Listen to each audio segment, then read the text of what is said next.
Hi friends, welcome to Fresh Flavors.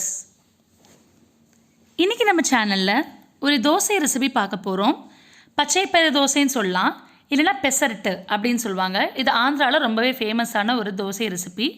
இது எப்படி செய்யலாம்ன்றத வீடியோக்குள்ளே பார்க்கலாம். அதுக்கு முன்னாடி என்னோட வீடியோ உங்களுக்கு பிடிச்சிருந்தா மறக்காம லைக் அண்ட் சப்ஸ்கிரைப் பண்ணுங்க.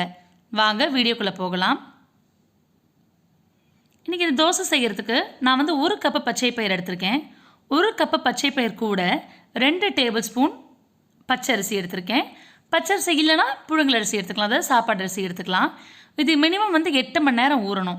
ஸோ நான் முதல் நாள் நைட்டே வந்து இதை ஊற வச்சுட்டேன். அப்போ மினிமம் 8 மணி நேரம் கணக்கு வச்சுக்கோங்க. 1 கப் பச்சை பயிருக்கு 2 டேபிள் ஸ்பூன் அரிசி, அதாவது பச்சரிசி இல்லை புழுங்கல் அரிசி. கூட அரைக்கிறதுக்கு கொஞ்சம் கொத்தமல்லி தழை, அப்புறம் 3 பச்சை மிளகாய், காரம் கம்மியாக வேணும்னு நினச்சிங்கன்னா 2 போட்டால் போதும், ஒரு விரல் சைஸ் அளவு இஞ்சி, அப்புறம் ஜீரகம். அவ்வளோதான். இப்போ நம்ம ஒரு மிக்ஸி ஜார் எடுத்துக்கிட்டு நம்ம ஊற வச்சுருந்த அந்த பச்சை பயிர் தண்ணியெல்லாம் வடிகட்டிட்டு மிக்ஸி ஜாரில் சேர்த்துக்கலாம். நீங்கள் காலைல பிரேக்ஃபாஸ்ட்டுக்கு செய்கிற மாதிரி இருந்தால் முதல்ல நைட்டே ஊற வச்சுருங்க. நைட்டு டின்னருக்கு செய்கிற மாதிரி இருந்தீங்கன்னா காலையில் ஊற வச்சுக்கோங்க. பார்த்திங்கன்னா நம்ம அரிசியெலாம் போட்டுட்டோம். இப்போ கூட வந்து கொத்தமல்லி, பச்சை மிளகாய் போட்டுக்கலாம்.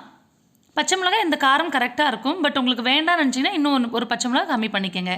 இஞ்சி ஒரு பெரிய விரல் சைஸ்க்கு, 1 டேபிள் ஸ்பூன் அளவு ஜீரகம்.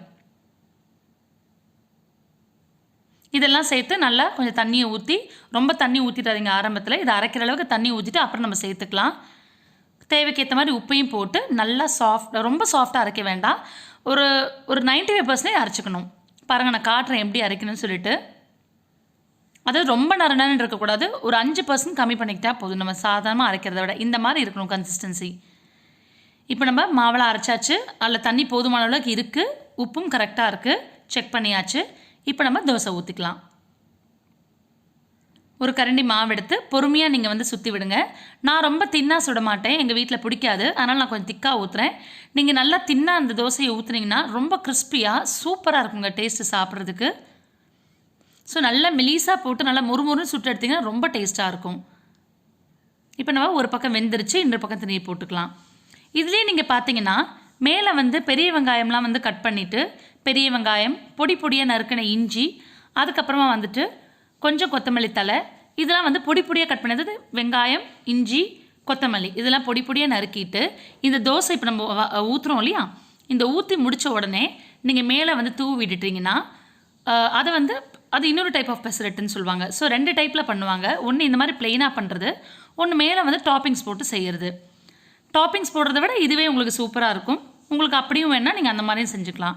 நம்மளோட சிம்பிளான ஹெல்தியான பச்சை பயிறு தோசை ரெடி ஆகிடுச்சு பாருங்கள். இது கூட நீங்கள் சட்னி இல்லை குருமா இல்லை தேங்காய் சட்னி, சிம்பிளான ஒரு தேங்காய் சட்னி வச்சு சாப்பிட்டிங்கன்னா கூட அவ்வளோ டேஸ்ட்டாக இருக்கும். எதுவுமே இல்லாமல் மொறுன்னு சுட்டிங்கன்னா பிளெயினாக சாப்பிட்றதுக்கும் அவ்வளோ டேஸ்ட்டாக இருக்குங்க. கண்டிப்பாக இந்த தோசை ரெசிபியை ட்ரை பண்ணிவிட்டு இது எப்படி இருந்துச்சுன்னு சொல்லி உங்கள் கமெண்ட்ஸை மறக்காமல் கமெண்ட் பாக்ஸை போட்டுடுங்க.